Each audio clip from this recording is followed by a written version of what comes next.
Good afternoon, everyone. Welcome back to the Evermore YouTube channel. It's Chris back with an instant match reaction to Newcastle United's victory today over Sheffield United at St James's Park.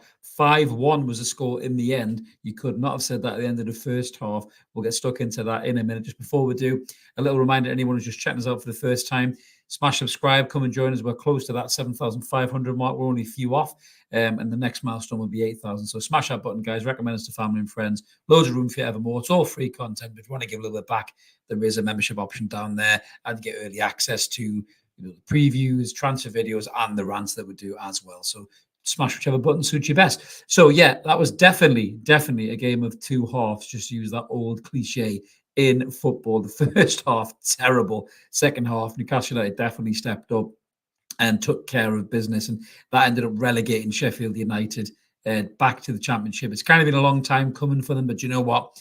They didn't do themselves any harm today. They really showed a bit of fight, I think, in the first half in this game as well, and probably unlucky not to be well in front towards the end of the first half. But we'll get stuck into that in a minute. Just let's have a look at the lineup then, how we lined up today.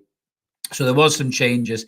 Eddie Howe must have been watching our preview, I think, because he did make the changes that we thought you should make. He brought Tino and Hall back in at full-back. I thought both had a decent game today, to be honest with you. I mean, the first half, I don't think anyone was particularly great, but I like the looks of the pair today. A bit more of that in a minute. We had Cher and Byrne back at centre-half. Byrne is so much more comfortable at centre-half. I thought he was good today again as well. Murphy kept his space in the front three, so it was not the notorious BIG. It was notorious BIM, which doesn't have the same ring to it, does it? Because Barnes was on the bench and Murphy kept his position. Longstaff continued in midfield, even though everybody's shouting for him to not be in midfield. There isn't a great deal of other options. So Sean Longstaff played again today. Yeah, so a game of two halves, no doubt about that at all. So first half, credit to Sheffield United, massive credit to Sheffield United. Came here, bottom of the league, 16 points, way away from us in terms of league position and everything else. Whipping boys in the Premier League in many people's eyes. We beat them 8-0 in the previous fixture, which is still the highest scoring game in the Premier League. But they brought it today. They absolutely brought it, you know, and the likes of Brenton Diaz and Archer, they found loads of space in behind. They caused us problems. They weren't scared of Newcastle United. They weren't scared of St James's Park. They really went at it, to be fair. I mean, and you wouldn't have thought they were bottom of the table. The way they were playing in the first half, that they take the lead in 5 minutes. Horrendous defended by Newcastle United. So it comes from a set piece, and the ball comes out. It's whipped back in. 3 defenders. I think it's Cher, Byrne, and possibly Lewis Hall, I think, on the back stick. Nobody's marking the runner. And it's Ahmed Hozic just comes in, clear header, and goes straight through the legs of the trace and paper goalkeeper that is Martin Dubravka. Zero presence, super glued to his line as always. And then they're 1-0 up, and you're thinking, what the hell is going on? This wasn't in the script, you know. And they had chances after that as well. It was a great block from Byrne, I think, which kept them out. Brendan Diaz got in behind again. Archer was pulling out wide. He was finding space. You were thinking, what the fucking hell is going on here? You know, and you're just thinking, is this going to be one of them games again, like Luton, like Bournemouth, like Forest, you know, where we just don't show up and we throw it all away again?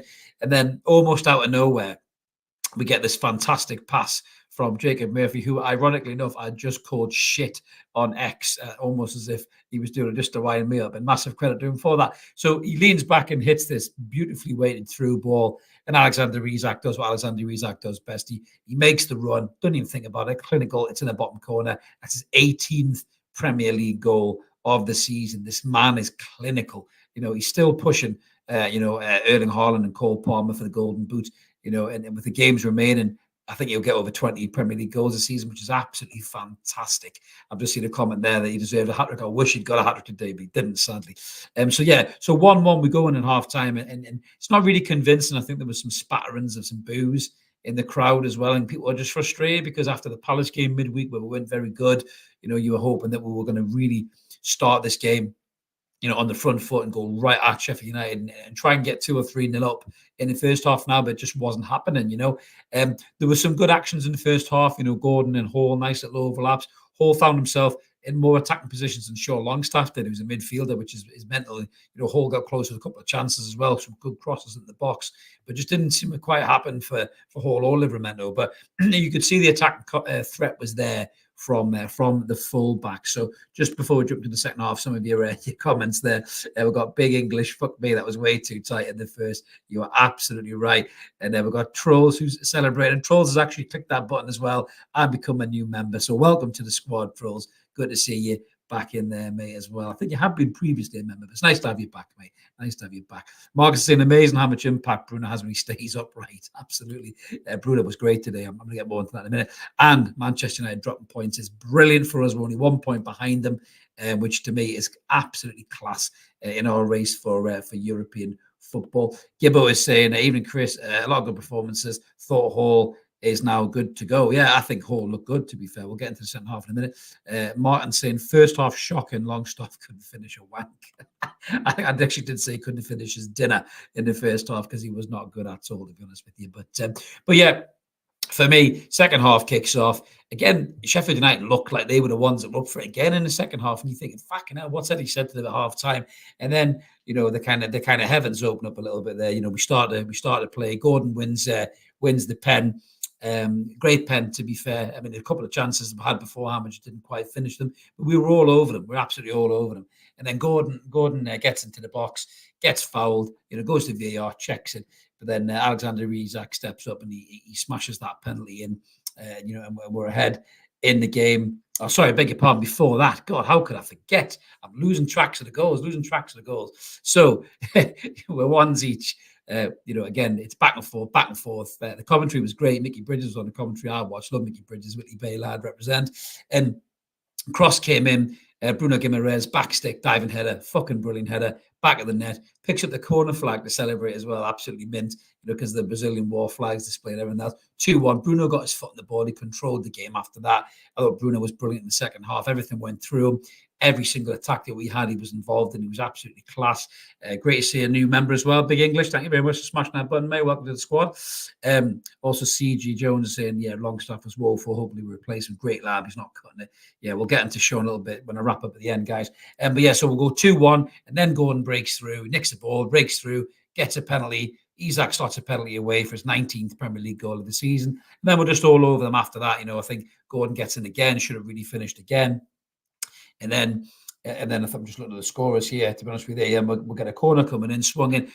Anthony Gordon's delivery was fantastic today. He sets up Bruno for the header, from the free kick. And then, he's whipping in corners left, right, and centre. And I know Trippier's been out, but Gordon looks like he's really worked on those set pieces. And that's a real threat now to Gordon's game, which is brilliant. Hall whipped in a couple of nice crosses too, but Gordon's delivery, absolutely brilliant.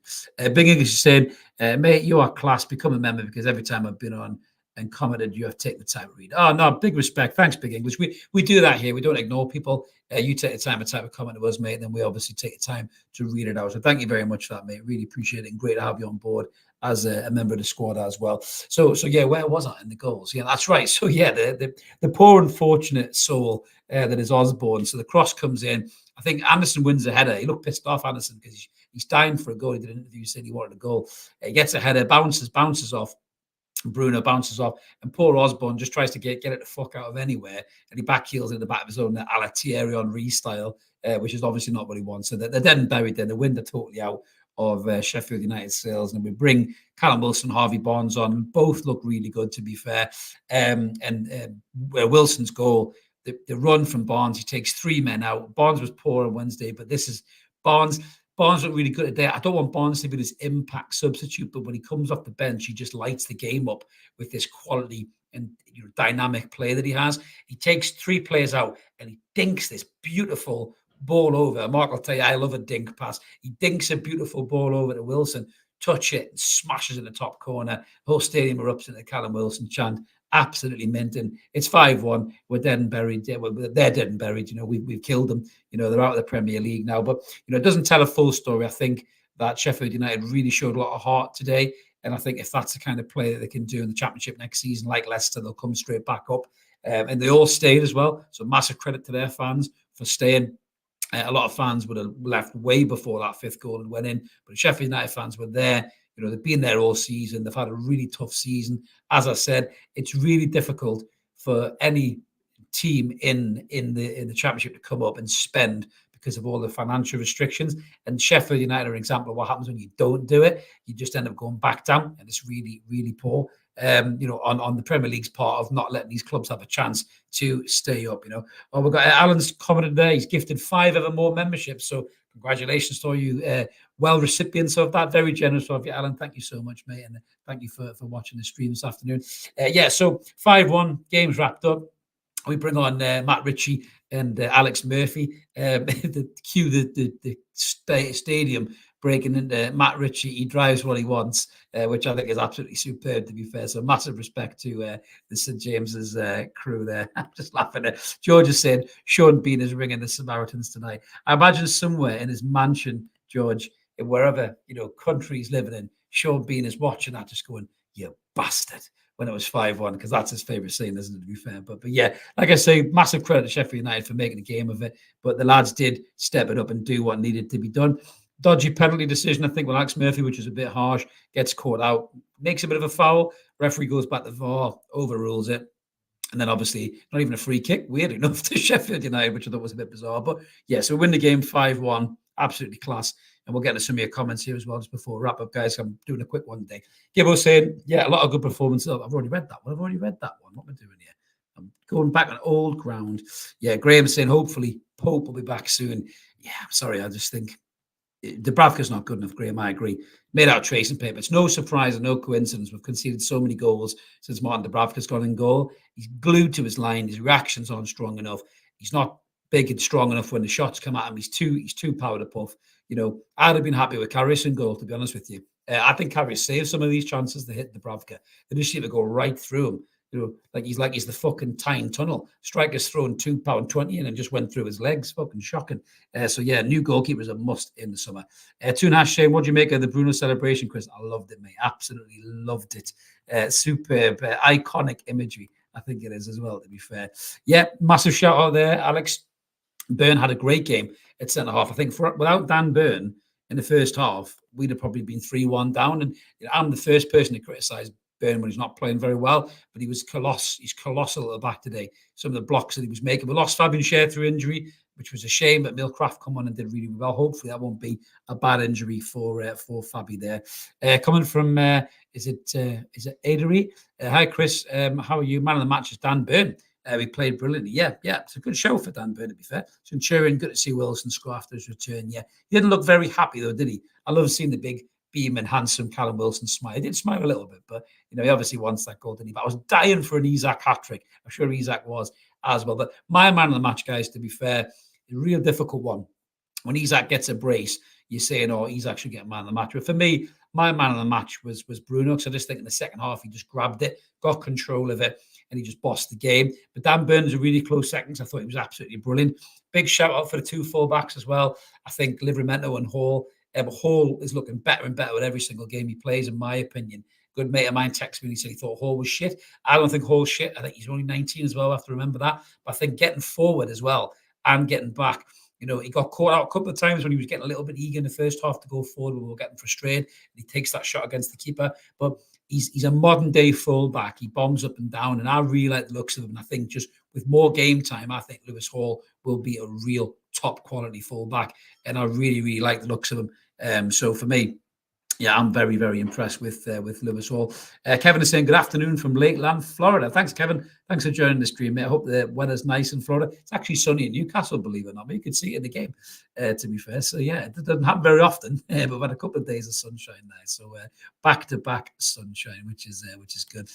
Baz Down Under saying, if people think that was a great performance, they're dreaming. Burnley will be a tough game. Well, Burnley got a great point today, Baz, didn't it, against Manchester United. It wasn't a great performance. I think what happened was Sheffield United punched way above their weight, and then they just lost it. I think when that penalty went in, and then the quick fire goal comes in after that, I just think the diving header, and then the quick fire penalty, I just think that just knocked the wind out of their sails, and they'd kind of given everything they could have given Baz, and then that was them done. Maybe by the end of it, it could have probably been 7 or 8. I think the amount of chances that we were having, their heads had dropped, they were well out of position, and every attack we were doing was more clinical, had more purpose. And I think that was the killer difference between Newcastle United in the first half, Newcastle United in the second half. Had Sheffield United been more clinical and had more clinical players, they probably would have been 3 or 4-1 up in the first half. But if they had those players, they probably wouldn't be rock bottom of the Premier League and been relegated today to the Championship. But I do feel their pain. Like I say, I'm not going to sit here and mug them off and say that shit. I know we've scored 13 goals against them in 2 games, and it's a record, for one team against another team in the Premier League. But for me, I think they showed a lot of heart today and a lot of fight. I think you've got to give them credit in the first half. I thought they were the bosses off the park. Now, that is also Newcastle being poor, complacent, disjointed. So that is a concern that Eddie Howe has to address. But you've also got to give Sheffield United some credit for coming to Newcastle United, rolling the sleeves up and saying, right, we're going to have a go at you. Even though they knew they could have went down today, which they did end up doing, then they give it a good go. So, yeah, I've got to give them credit for that, where credit is due. Kev is saying, Longstaff is crap. If Marina or anybody came in, he wouldn't start him. Sorry, still don't think Howe is good enough. Well, that's your right, Kev. We welcome all opinions on here. And we don't boss anybody out for having a different opinion of ours. We can agree or disagree on it. I think the top and bottom of it is, Kev, is if we finish 6th and get into Europa League after this season full of injuries, you've got to say Howe's done a decent job at getting that finish, and he deserves to start next season. Obviously, if we don't get European football, maybe the owners will think otherwise. But, I think there is mitigating factors there. I know I hate when people throw that word in there, but there is mitigating factors. I think if we do finish 6th, and getting the Europa Cup or Europa League, whatever the fuck it's called these days, the Champions League light, basically, we get in there, then I think it's a good season. We've got to say that is something that's probably surpassed our expectations, certainly right in the midst of it when we were struggling about where we were going to finish. Baz saying Hall gave the pass to Gordon, which led to the pen. He did, Baz. I think Hall was good today. I really, really do. I looked at his stats before. You've got 94% passing accuracy. For Lewis Hall, his heat map, he was up and down the park. Me and Mark might talk a bit more about on Monday what's going on. Tune in for that, guys. But didn't have a lot of tackles, but one of the tackles that he had to do, I think he won half of his ground duels. Tino obviously tackled more on the other side. I think Tino's the better defender out of the two of them, but I like the looks of them. There's freedom there, there's pace, there's ingenuity, there's creativity. Hall's probably got a better foot on them in terms of better ability to whip the ball in, but Tino's got the pace and the defensive capabilities. But listen to some of the stuff Kieran Trippier has been saying in terms of his preparation for games. I think the Trippier, if he stays next season, which I think he will, I think there's going to be a lot more rotation between him and Tino on that right-hand side, and maybe Trips won't play as many games. Weirdly enough, I could see Trips doing a job at number 6. I know we tried that in a game where we were shit and it didn't quite work, but I still think Trippier could drop into that deep line midfield position and play there, but his ability to find passes. But that's something Eddie Howe can look at, obviously, in the summer. Brian Bryce said he thinks that Hall had a good game and Dan Burn was class. Dan Burn is such a better centre half than he is a fullback. Brian Bryce, he really is, man. Just don't play him a fullback anymore. He gets skinned, he gets absolutely ripped to pieces. Play him at centre half. You've got a young, fast left back there who's learning defensively, but is very good offensively. So just keep playing the lad. And I think you'll come good. And I was very impressed with Hall today, as you can tell. The midfield, I think Anderson grafted hard as well. I think in the first half, that chance we have where Gordon fluffs his lines, trying to find that pass for Isak, that got on my tits. Don't walk into the back of it. Just have a shot. I was screaming at the TV, just have a shot. We're 1-0 down against the bottom of the league. We haven't kicked our own arse the first 15 minutes. Just somebody pull the trigger. Isak did that and we got 1-1. But Anderson grafted hard. Bruno was bossed in the second half. Again, another bad game for Sean. It really, really is. And, I always caveat it because I think Sean's a lovely lad and, he's such a good ambassador for the club and a good role model for coming through the academy. But he's, as a player right now in the squad, he's not good enough. He really isn't. I found that every time he got the ball, we dropped down a gear. We didn't go up a gear. Whereas when Bruno gets it, we're up a gear. Even when Anderson got it, we're up a gear. Gordon up a gear. Barnes really coming up a gear. As soon as Sean gets it, we go back. Slows down the game. And I don't know whether it's because of the injury that he's carrying or he's just not good enough. But there's a real big decision to be made about Sean Longstaff in the summer. I said this when I did the Bruno video about the release clause. I don't know what the future holds for Sean in the summer, but if he keeps playing like that against opposition like that, I don't think he's going to be part of where we want to go. I really, really don't. And I think it's something that the club is going to have to look at moving forward. I'm not going to sit there and grief him, because I think he's been a really good player for Newcastle, certainly last season. But he's really, really regressed of late. And if it is the injury, it's not fair to keep playing him while he's injured like that, because he's not putting in the same performances that he should be putting in as well. Yeah, Marcus is saying 94% passing. He definitely gets up and back. He's only going to get better. I do agree with that. Yeah, I think Hall was really good. Mark is saying, don't forget to hit the likes, guys. I always forget. So please smash the like down below. There's over 200 of you watching. So really appreciate that, guys, and smash that like. Dan is saying, I'd be okay if we went after Brereton Diaz on the cheap for depth. Do you know what? He did a job, Dan, didn't he? He's big, he's strong, good touch. Good movement as well. Remember the movement for Isak's goal, by the way. Wow. Any young centre forward watching, that's how you stay on side. What movement that was. But going back to Brereton Diaz, no, I think you're right, mate. I think as a squad player, the kind of guy you would bring on to maybe hold it up and get people to play, maybe play cup games. I think you're right, Dan. That's a good shout. I would go for him. I think he's a decent player. Andy Ford is saying, hi, Chris. 13 goals against one team in the season is a new Premier League. It is a new Premier League record, Andy. It is. They've said that already. So we've got a record there, which is very good. Kev saying, by the way, ain't Gaza looking well? I saw Gaza on Twitter the other day. He's just joined X as it is now, and I give him a big thumbs up for that. It's good to see Gaza in good form. Probably the most talented footballer that Newcastle United's ever produced. Beardsley's in there as well, obviously, in terms of he played longer for the club. But I think when you go back to players that this club has created from the academy, Gaza's got to be the best, in terms of ability. Martin saying Longstaff has been honking for weeks and weeks now. If he's injured, stop playing him.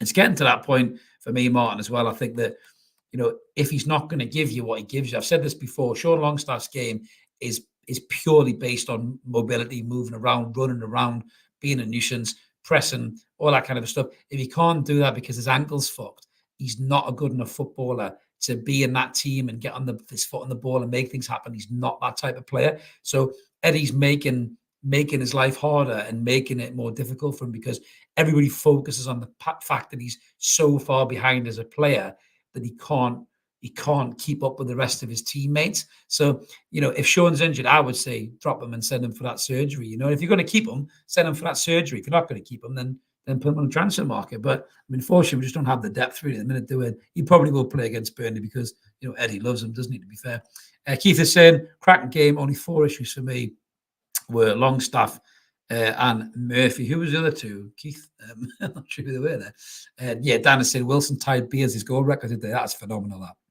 absolutely phenomenal. Wilson, whatever happens to Wilson this summer, I think he'll probably go. He's never going to be shy for a pint at Newcastle, is he? To be fair, Callum Wilson. Big R60, great display from War Flags again. It was absolutely immense. It really was. Me and Mark will pull it up, I'm sure, on Monday. But the big Brazilian flag, if you didn't see it, that was what Bruno's celebration was all about. So it was absolutely class. Brian says he would keep hold of Wilson and sign another striker. He's clearly going to be hard to replace. He is, because he's goals. He's a natural finisher. Look at that goal he scored today.